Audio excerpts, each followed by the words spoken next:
Samantala, 7 miyembro ng Presidential Security Group ang kumpirmadong sugatan sa naganap na pagsabog ng improvised explosive device o IED kaninang alas 10:45 sa sitio Matalupay, Marawi City. Ang mga naiulat na sugatan ay bahagi ng advance party ni Pangulong Rodrigo Duterte na nakatakda sanang magtungo bukas sa Marawi City. Kaugnay niyan, makakapanayam natin ang tagapagsalita ng PSG spokesperson na si Lieutenant Colonel Michael Aquino. Sir, magandang hapon po. Magandang hapon sa iyo, Audrey. Sir, ano po ba yung update natin sa naganap na ambush o yung pagsabog dyan sa Marawi City? Yeah, tama nga. So, meron nga tayong 7 na wounded, no? At yung iba ay na-airlift na sa Cagayan de Oro City para dalhin sa mga hospital para matugunan ang kanilang situation. Okay, ano po yung kondisyon nito, mga sundalong ito or PSG ito? Sila po ba ay nasa critical na kondisyon o nasa maayos na kalagayan na po ngayon? Unfortunately, mayroon tayong isa na critical na hopefully maka-recover siya, no? Pero all the rest may mga yung medium slight lang yung mga wound nila. Isa lang yung ating critical. Sir, naipaalam na po ba ang sitwasyon o ang kanilang sitwasyon sa kanilang mga pamilya? Hindi pa, unfortunately hindi pa natin ipapaalam kasi siyempre kailangan na tawagin natin sila isa-isa, no? At so as of the moment hindi pa natin sabihan yung kanilang pamilya. Okay, babalikan po natin. Okay, natukoy na po kung ano yung naging sanhi ng pagsabog. Ito po ba ay IED? Yes, mayroong 2 IED na sumabog, no, dito sa site ng kanyang parang may high ground siya ng konti, no. Doon nailagay yung IED, tapos habang nung papalapit sila, saka siya pinasabog. So more or less command detonated yung IED na sumabog. Okay, sir, kagaya po nung sinabi ko kanina, tama po ba na sila yung advance party dapat ni Pangulong Rodrigo Duterte na dapat ay nakatakdang pumunta diyan bukas? Correct, no? So yung pagpunta nila diyan sa Marawi, sa Lanao area, ay in connection dun sa visit ng ating mahal na Pangulo diyan sa Marawi City. So diyan sila para mag-perform yung tropa ng PSG kasi nga syempre yun ang mandato natin na mag-perform ng security operations para sa ating Pangulo. Okay, kung mga PSG po ang mga nasugatan, wala na po ba silang ibang kasama? Halimbawa na lamang yung mga kawani ng media?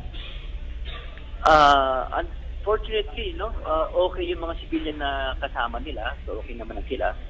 So mga tropa lang natin yung engage. Sir, may masasabi po ba tayo na may kinalaman dito ang Maute Group na ngayon ay patuloy po ang opensiba ng pamahalaan? Hindi pa tayo makapagbigay ng klarong statement yan kasi syempre ay investigate pa natin kung ano yung mga ginamit. So hindi pa masyado pa maaga para sabihin kung sino yung interest group na involved sa pangyayari na to. Sir, meron na po ba kayong mga nalaman sa initial na investigasyon, sir? Pakiulit. Sa inyo pong initial na investigasyon, meron pa po ba kaming dapat malaman ang publiko?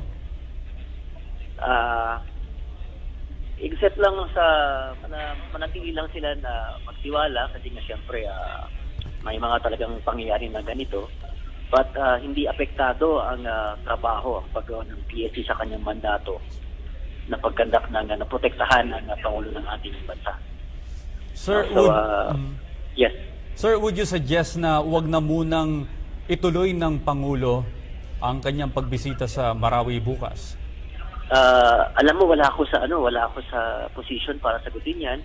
Pero usually naman kasi pag may mga incident na ganyan, nagkakaroon tayo ng assessment. At saka syempre may mga ground commanders tayo na magsasabi kung ano yung assessment nila dyan sa ground. No, so i-assess natin kung ano ang dapat na mas maganda sa ating Pangulo.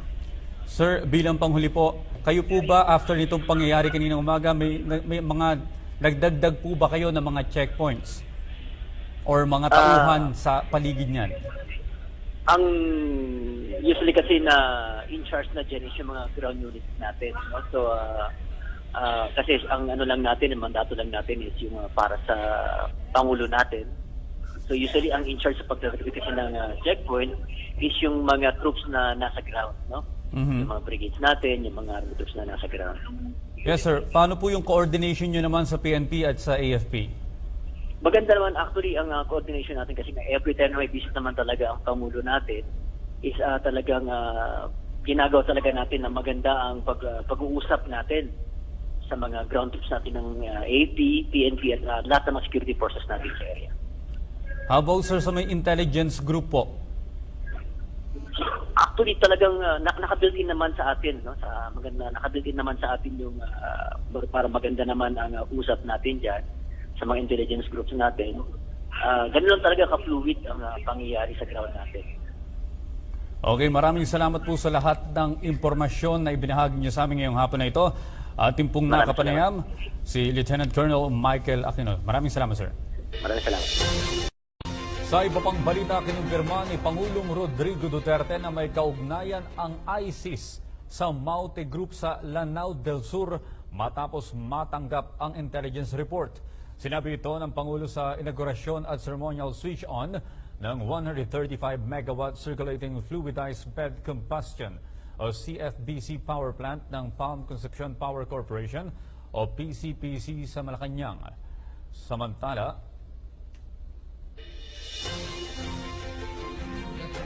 I just wanted you to know the dimensions of it all.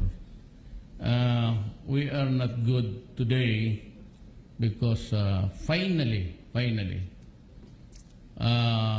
intelligence community advised me that ISIS was vitally connected with the group in the Philippines called the Maute.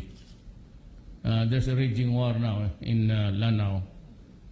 I will just go to Fort Magsaysay tomorrow to inaugurate the structure that was given to us by one Chinese philanthropist.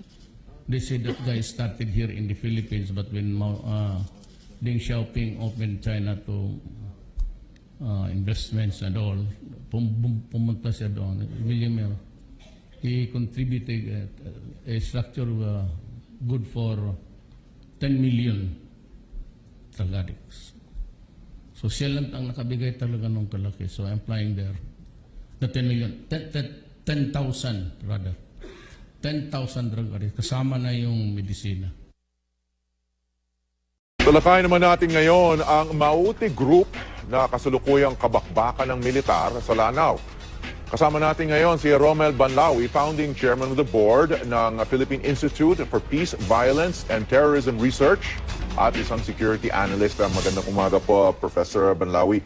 Magandang umaga, Howie. Okay, sinusundan niyo itong Maute Group. Ano ba yung origins nito? And then sinasabi nila may koneksyon yung itong bombang nakita sa Rojas Boulevard kahapon sa Maute Group. Kayo ba'y naniniwala din doon?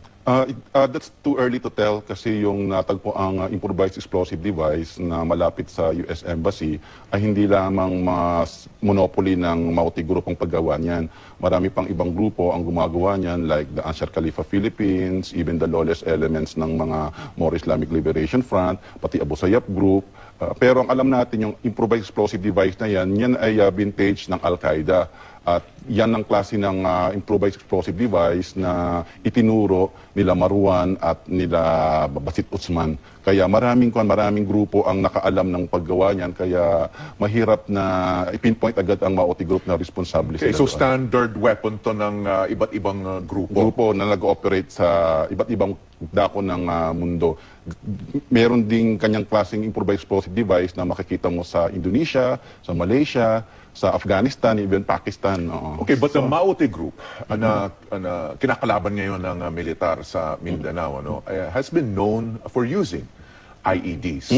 Itong klaseng IED na may gawa sa mga yung galing sa mortar shell. Kasi yan ang mga tinuro ng mga Jemaah Islamiyah operatives dito sa Pilipinas nung kasalukuyang malakas pa yung Al-Qaeda. At yung mga master bombers nila dito ay si late Basit Usman. Sila yung target ng Mamasapano encounter. napatay na nga si Basit Usman at meron silang grand leader pa si Marwan. Pero prior to Marwan, may mga bomb trainers sila na neutralize na. Sila Dulmati na napatay na at si Umar Patek na ngayon ay nakakulong sa Indonesia. So sa dami ng mga bomb trainers na yan, marami silang naturuan at isa sa mga naturuan ay yung mga followers ng Maute Group. Okay, so sa ngayon, dahil may investigasyon pa, it's too early to conclude anything. Kung sino yung nagtanim niyan, kasi sinasabi niya nga, many groups now have knowledge of making this kind of bomb. Pero yung Maute Group is one of these groups na may knowledge dito. Kasi may connection na yung Davao City bombing dito sa Maute Group. So, ang Maute Group, bigyan mo kami ng background dito sa Maute Group. Well, ang Maute Group, kanyan pamilya yan, isang pamilya yan. Pamilya Maute. Oo, Maute family yan. Ang kinikilalang founders ng grupo na yan ay yung mga parents nila, the two parents, the father and the mother. Pero yung kilalang operational leaders dyan ay yung dalawang brothers, si Abdullah Maute at si Umar Maute. Sila yung meron talagang operational capabilities. Ito yung mga estudyante to ng isang Indonesian militant na tinatawag na si Sanusi. Si Sanusi nagtago sa Pilipinas yan, particularly sa Central Mindanao, dahil pinaghinalaan siya na massacre ng mga bata sa Indonesia. Sa Indonesia. May mga litrato ka ng mga taong to na nabanggit. Ito si Sanusi. Nung namatay si Sanusi noong 2012, nung namatay si Sanusi noong 2012, yung kanyang hideout ay sinaliksik at isa sa mga nakita doon yung mga litrato ng mga Maute families. Si Sanusi napatay yan at ang ginagamit niyang pangalan sa Pilipinas ay Pamaloy. So nung namatay na siya, nawalan na ngayon ng leader yung Maute family, tapos sumikat yung Islamic State of Iraq and Syria. So nag-shift sila ng allegiance from Jemaah Islamiyah to ISIS. Kaya ngayon ang tawag ng Maute Group sa sarili nila ay the Islamic State of Lanao or the Islamic State of Lanao Del Sur. At ang base talaga nila yan ay sa butig Lanao Del Sur. Okay, so yung origins nito Maute family, isang grupo to, no? Na it's mostly just one family but marami ng followers ito. They came under the influence of this Sanusi personality na taga-Indonesia who was part of the Jemaah Islamiyah, which is another terrorist group dito sa Southeast Asia. Namatay ito and medyo nawalan ng leadership itong but sabi mo nga, yung mga magulang ng Maute family, the mother and father, they were co-founders of this Maute Group. So ngayon, after the death of Sanusi, nagkaroon ngayon ng malakas na kumpanya yung ISIS at na-impluensyahan yung pamilya na to ng ideology ng ISIS at gusto nila na maging follower ng ISIS. 2 years after the death of Sanusi, noong 2014, nag-pledge ng allegiance tong pamilya na to sa ISIS. 2014 pa lang? Oo, 2014, oo. At tinawag nila yung grupo nila. So, umuusbong pa lang tong ISIS, no? Nung pinroclaim ni Abu Bakr Baghdadi yung Islamic Caliphate niya, marami ng mga grupo sa iba't ibang dako ng mundo ang nag-pledge of allegiance sa kanya, yung tinatawag na Baya, at isa sa mga grupo na yan ay yung Maute Group. Sa Pilipinas, marami na ring grupo ang nag-pledge ng allegiance sa ISIS. Okay, so you're saying yung itong connection na to, 2014 pa, no?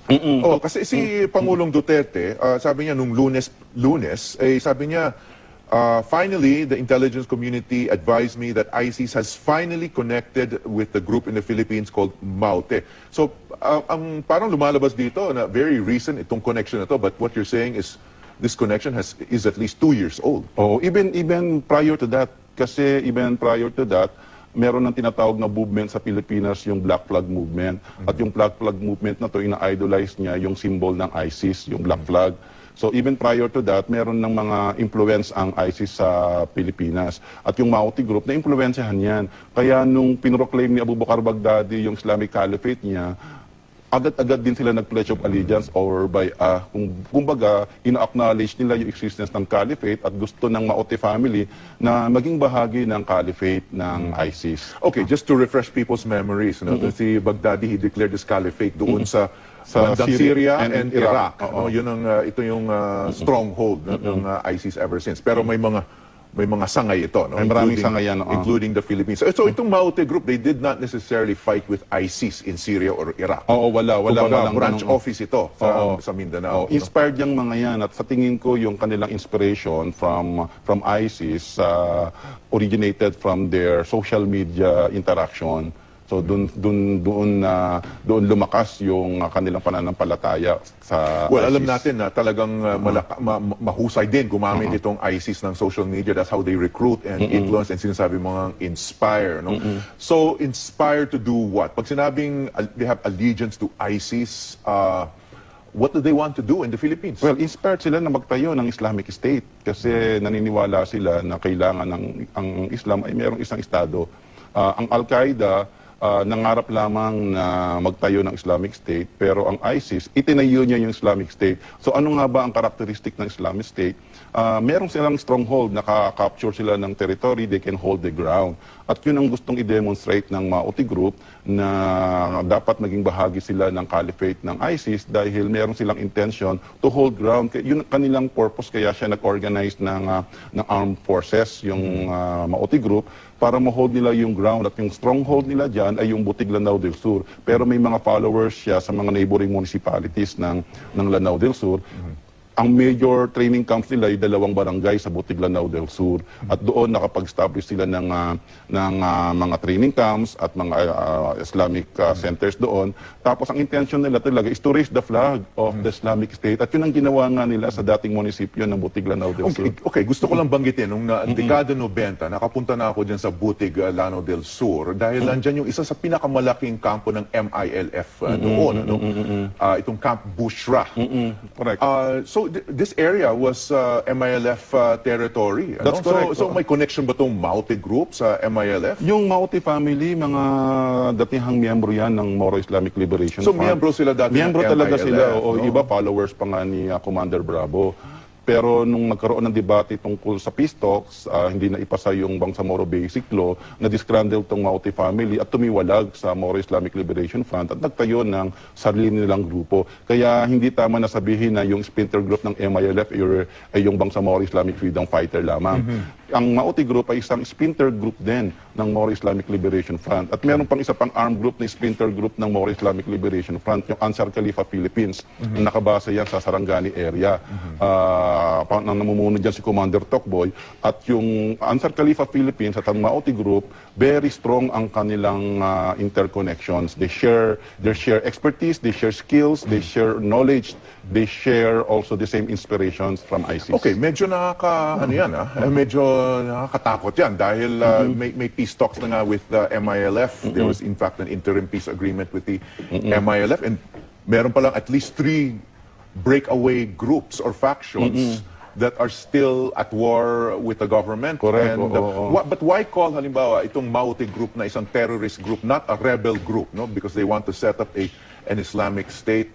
What's the difference between from your point of view, no, sa political scientist point of view, yung difference between a terrorist and rebel group, and in fact yung Abu Sayyaf tinatawag na namin sa media na bandidong grupo. Yung Maute Group, masasabi ko na isa siyang terrorist group dahil yung association niya with the Islamic State, yung ISIS.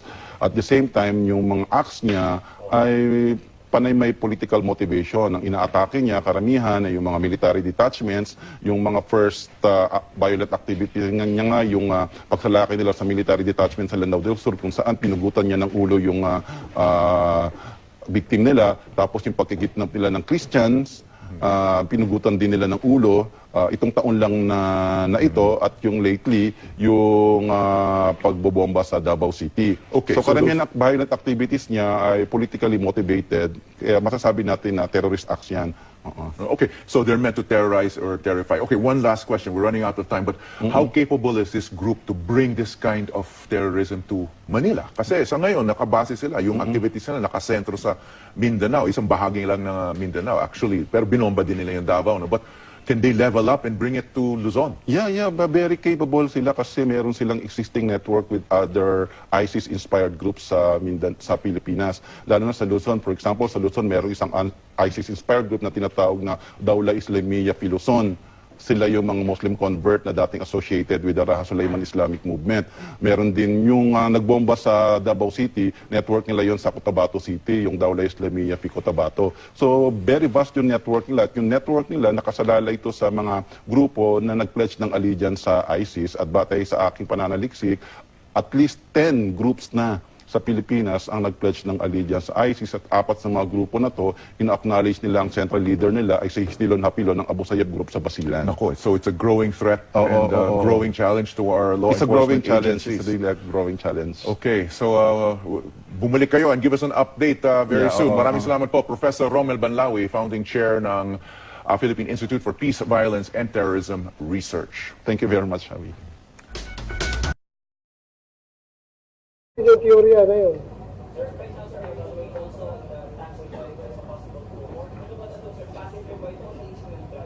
Siya mismo ang driver.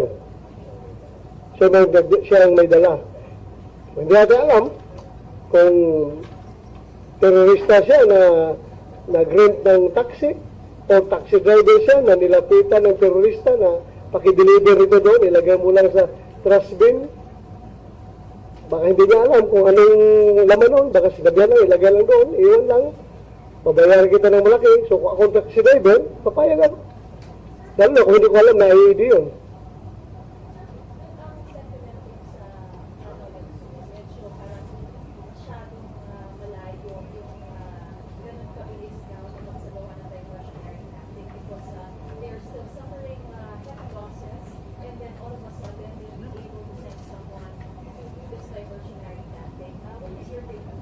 Look at what happened to Davao. Ang nangyari sa Davao, ang suffering, the pressure being applied by the military was the Abu Sayyaf. Doon sa side ng Abu Sayyaf. Sino ngayon ang naglagay ng bomba? Maute Group from Lanao. By the time they were relaxing. So, pwede rin na mangyari na itong Maute Group ngayon suffering heavy casualties, yung kanang sympathizer na Abu Sayyaf o yung kay Tokboy Magid na grupo sa Ansar Khalifa doon sa Sarangani Province, pwede rin ganun o pwede rin matagal na ito nakatago dito, tawagan na lang nila yung kanilang sympathizer dito na ilabas mo na yung bomba yan para makakreate ng diversionary move para sa gobyerno.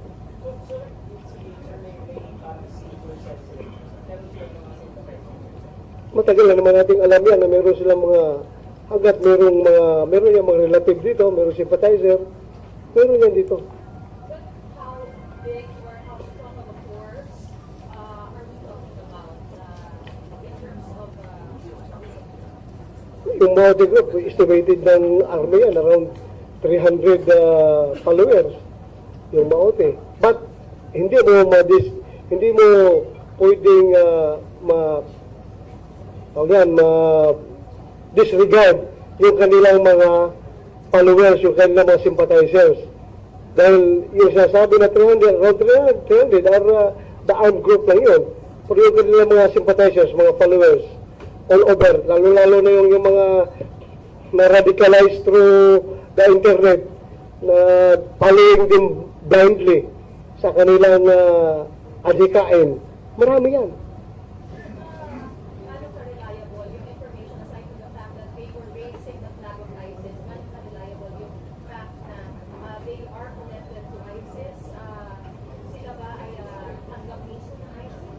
They're claiming na they are aligned with ISIS. They want to be recognized. But they are, hindi pa natin makonfirm dahil merong source na nagsasabi na ini-snap sila hanggang ngayon. Hindi pa rin sila tinatanggap officially as ISIS organization. But meron naman nag-claim na nasa internet na yung isang website sa Russia, Russian-based website na nagsasabi na tinatanggap na sila na ISIS organization. So, if that is the case, ano ang implication po sa ating bansa, sa ating security, sa mga dapat na maging patanggap ng mga Filipino sa ganung takay? alam naman ng mga Pilipinos yan na we are under constant threat by these people. If ever they've been recognized by ISIS, kailangan ba mga tao na nakapasok na sila? With or without the recognition coming from the ISIS, kailangan bantayan pa rin natin itong mga tao na ito dahil they themselves are capable of wreaking havoc. They can terrorize anytime they want. So, kailangan alerto tayo. Kaya nga, binigyan ng priority, inuperida ngayon ng military, dahil na suffering casualties, dahil nga, yung importansya sa kanilang organisasyon. So, right now, lumpo sila. Lumpo, hinahabol, on the run, maraming patay sa kanila. So, yan yung status nila ngayon.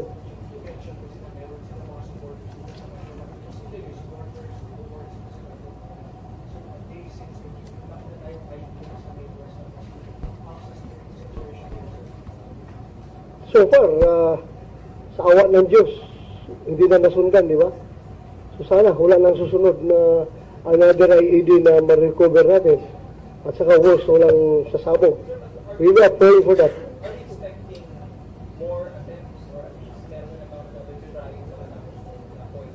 We cannot foretell. We cannot depende yan sa kanila. Kung desidido pa sila maglagay ng ganon or baka may napagod na sila, anything can happen.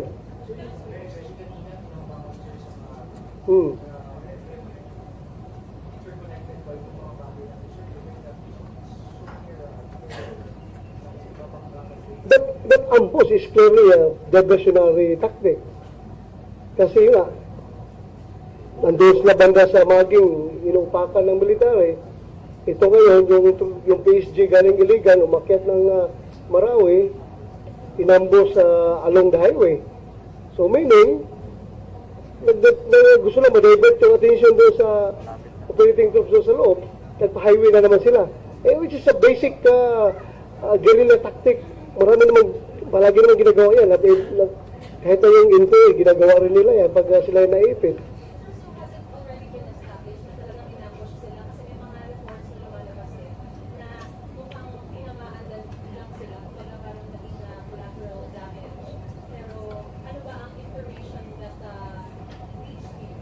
Inambush talaga sila ng armed men. More or less 50 armed men daw nag-ambush sa kanila.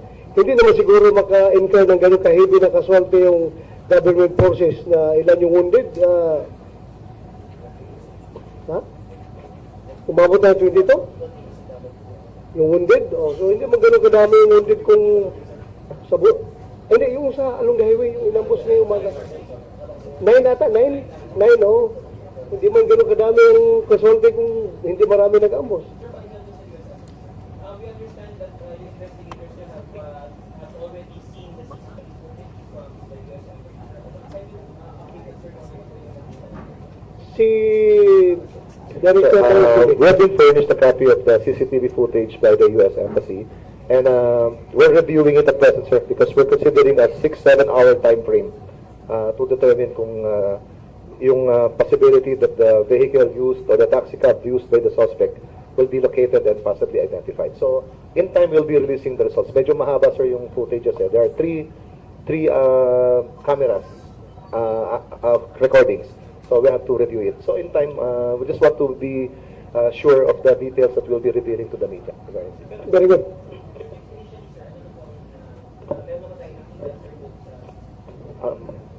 At initial count, there are about almost 200 white taxi cabs ang dumaan sa harap ng US Embassy from 1 a.m. to 6 a.m. So we'll have to check within the time frame or timeline given to us. About 200, mga 170 ang bilang.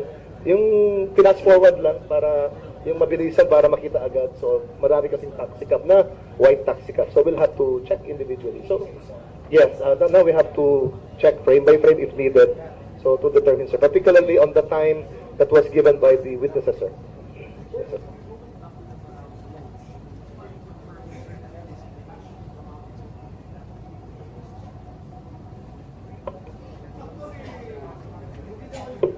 Pwede sila sa report na Maute kaagad na nag-ambush, basta they were ambushed by armed group. Yun ang report, initial report na nakarating sa atin. So, armed group. Yun ang sinasabi. Hindi pa nasabi kung Maute. Maute group. Malaking posibilidad nga na diversionary tactic para hindi sila maipit sa loob.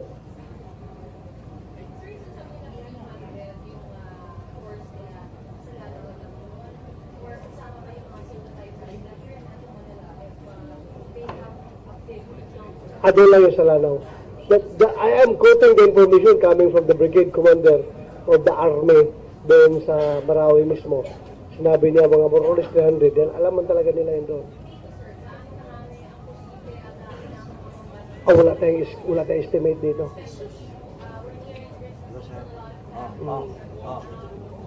Basta ganito lang, advice natin, huwag kayo matakot dyan. Huwag kayo matakot. Huwag kayo matakot. Andito kami. We are ready to have ourselves exploded para lang sa inyo. Oo. Kaya namin yung yakapin yung bomba yan. Kami mismo magpapasabog para lang masafe yung ating taong bayan. Huwag kayo mag-alala. Ready kami. Yung, ito.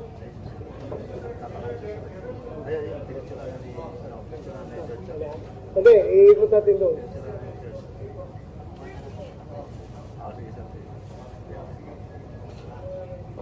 Pakita ninyo, kaya ma-zoom.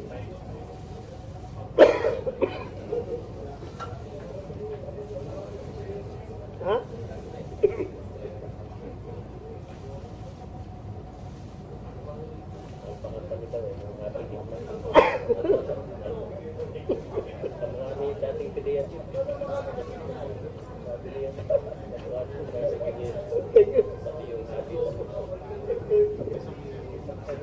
Okay.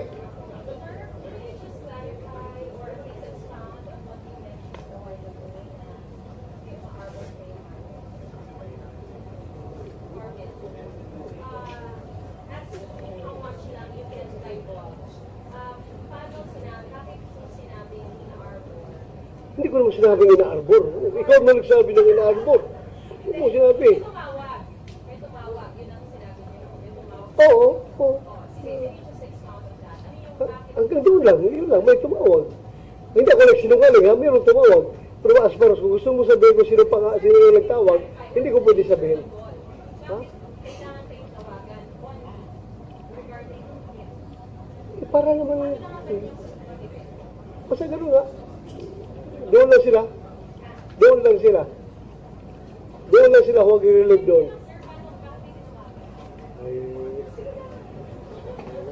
Hanggang doon lang.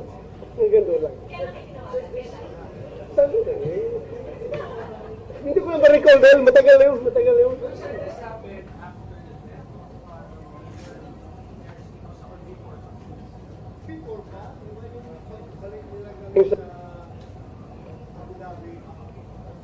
Pagbalik na sa galing Abu Dhabi, yung nahuli na nila, pero hindi pa nadala si Kerwin dito. Yun ang report sa akin ng mga trupa natin na pumunta doon, na General Pero, Colonel Pero at Colonel Delbo, saka si Colonel, yung deputy ng sinusap ng CIDT. Ha? Ano? Yung una, nirelieve ko dahil inisyo ko ng order na relieve dahil yun nga, may report nga galing doon sa kina Colonel Pero na galing doon kay Kerwin na tumanggap siya ng drug money involved. So, gusto ko lahat ng tao na ginagamit natin sa ating war on drugs ay clean slate tayo. Walang lamat dapat. Kaya gusto kong tanggalin. Bali, na-recall yung order. Pina-recall ko yung order. As a sila doon. Hindi natuloy yung relief nila. Wala kong regret. Mag-regret ako kung alam ko prior to that operation na may operation na gano'n at mamamatay si Mayor. Magre-regret ako. Pero hindi ko man alam yung nangyari sa may kinandak na operation.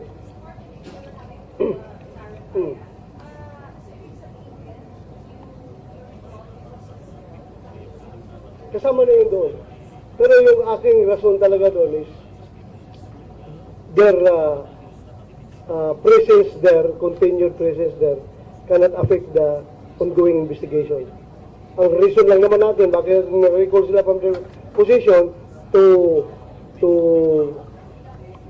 avoid them from influencing the outcome of the ongoing investigation being conducted against them.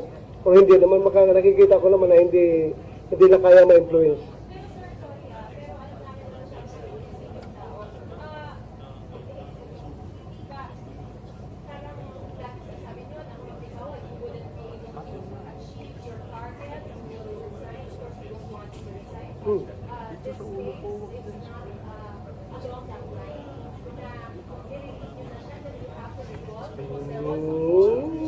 Gusto mo talaga pa-resignin, ha?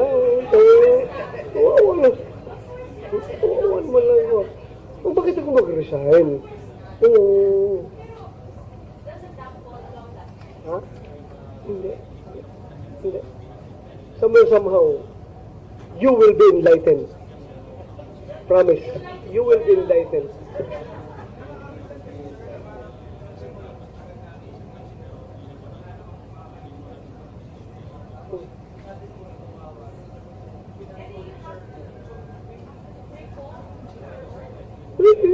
Please understand, I am only the chief PNP. I am only the chief PNP. I am only the chief PNP. Yun lang. I am only the chief PNP. Isang hamak na pulis probinsya lamang. Yun lang. Ha? Ha? Hindi naman. No. Hindi siya nag-insist na gano'n. No. Basta lang, just, sige lang, you will be enlightened later. Ha? Wala. Oo, nawawala ka tayo sa itong program mo. Namalaki na naubos natin na oras, oh. Ano? Oo. Okay? Oo.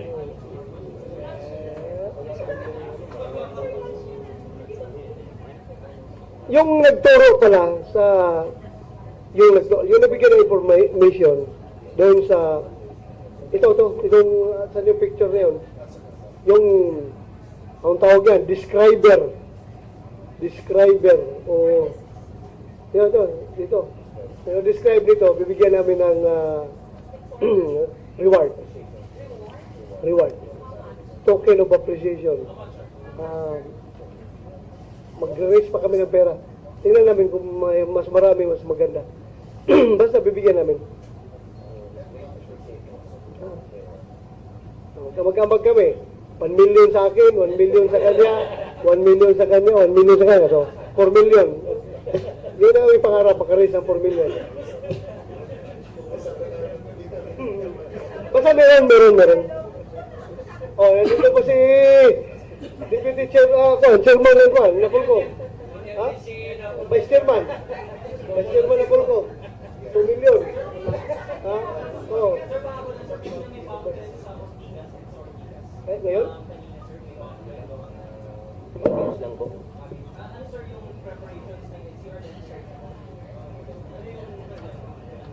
Well, lahat naman ng bomb threat o yung mga bomb calls, no, with regards to any threat, riniresponde yan ng mga EODK9 natin dyan. We are not taking anything for granted. Kanina yung bomb threat na sinasabi dun sa Ortigas, it turned out na parang ano lang siya, personal belongings na nakabag. So it's a good thing yung it's a good indication na yung ating mga kababayan, no, are now very alert. So maganda ito. Basta may makita yung ating mga kababayan, anything suspicious, they have to report really sa ating kapulisan para ma-respondihan ng ating EODK9. Sir, paano yung magiging latag ng seguridad natin bukas? Lalo na yung napuplasang bomba sa Maynila. And may rally bukas sa Anti-Marcos. Paano, sir? Well, lahat naman ng mga release na natin, escortan natin yan. Primarily because of the traffic that they might cause, no? Kahit na holiday bukas, still, we will provide them the traffic management team and of course yung security team, and we will have them escorted by uniformed personnel. And doon sa kanilang converging area o kung saan sila mismo magpoprograma, bibigyan natin sila ng mga security forces doon just to ensure their safety.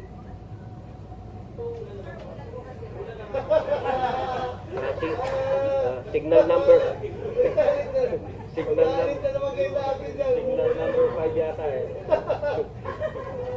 Mag-over lang kami ng itlog. Ano yung buwan? Itlog? Diba? Ulan. Pasag ng itlog. Maraming mabinta na itlog ngayon. Bibili yung mga kalista para walang ulan.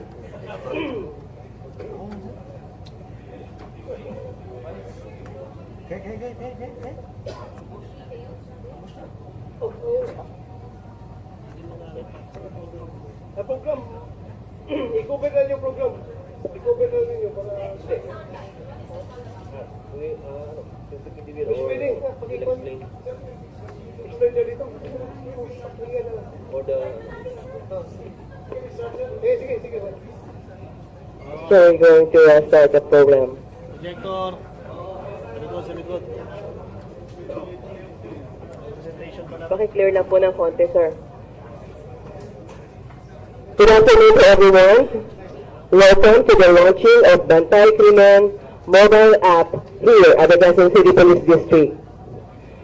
Please rise for the invocation to be led by Reverend Father Wander V. Sanchez.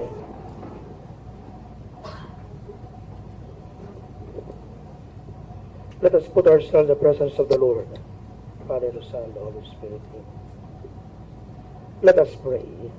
Almighty God, we submit ourselves unto you to cleanse us despite our imperfections and shortcomings.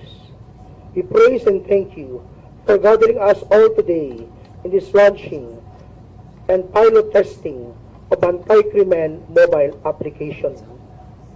And though all participants of this activity, with your grace and blessings, for them to show their commitment and dedication in resolving and controlling crimes in our country, particularly on illegal drugs through this mobile application.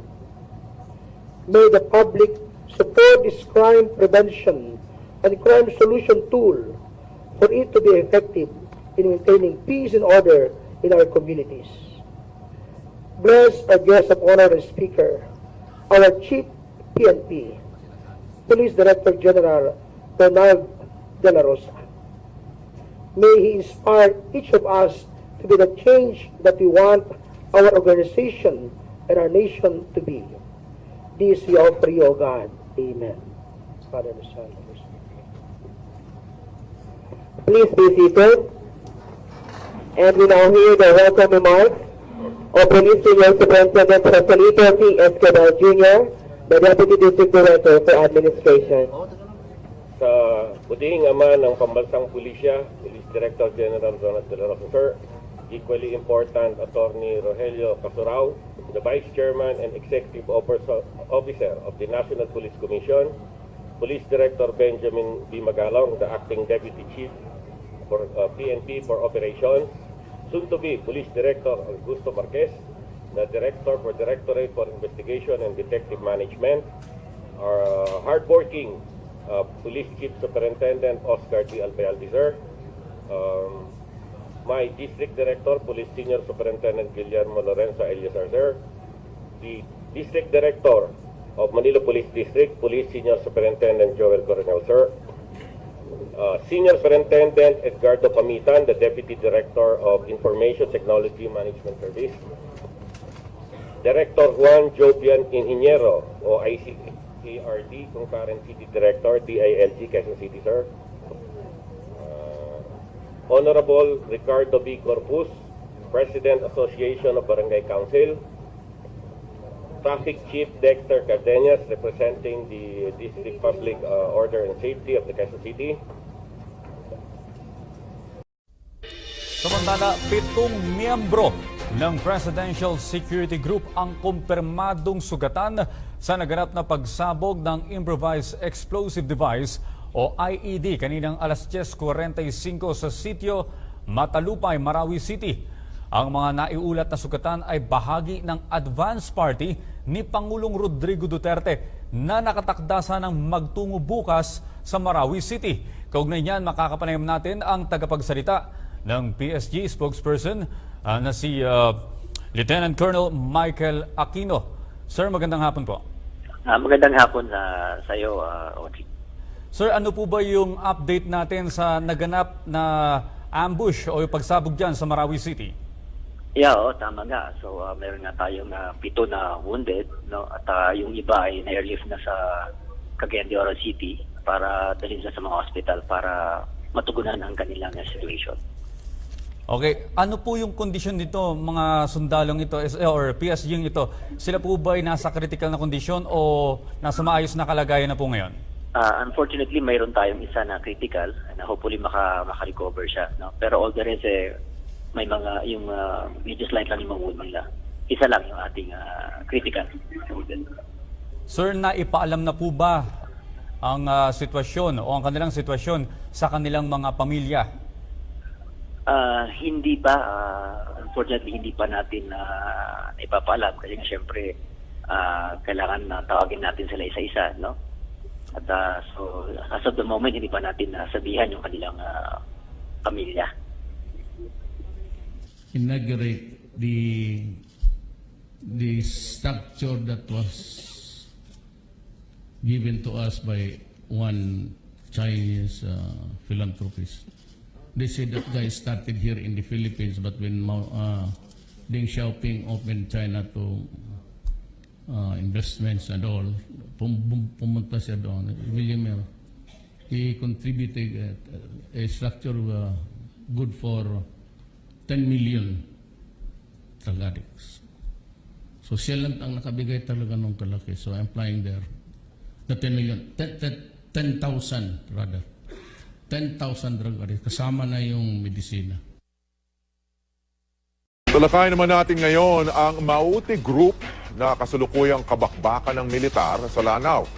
Kasama natin ngayon si Romel Banlawi, founding chairman of the board ng Philippine Institute for Peace, Violence and Terrorism Research at isang security analyst. Magandang umaga po, Professor Banlawi. Magandang umaga, Howie. Okay, sinusundan nyo itong Maute Group. Ano ba yung origins nito? And then sinasabi nila may koneksyon yung itong bombang nakita sa Rojas Boulevard kahapon sa Maute Group. Kayo ba'y naniniwala din doon? That's too early to tell kasi yung natagpo ang improvised explosive device na malapit sa US Embassy ay hindi lamang mas monopoly ng Maute Group ang paggawa niyan. Marami pang ibang grupo ang gumagawa niyan like the Ansar Khalifa Philippines, even the lawless elements ng mga More Islamic Liberation Front, pati Abu Sayyaf Group.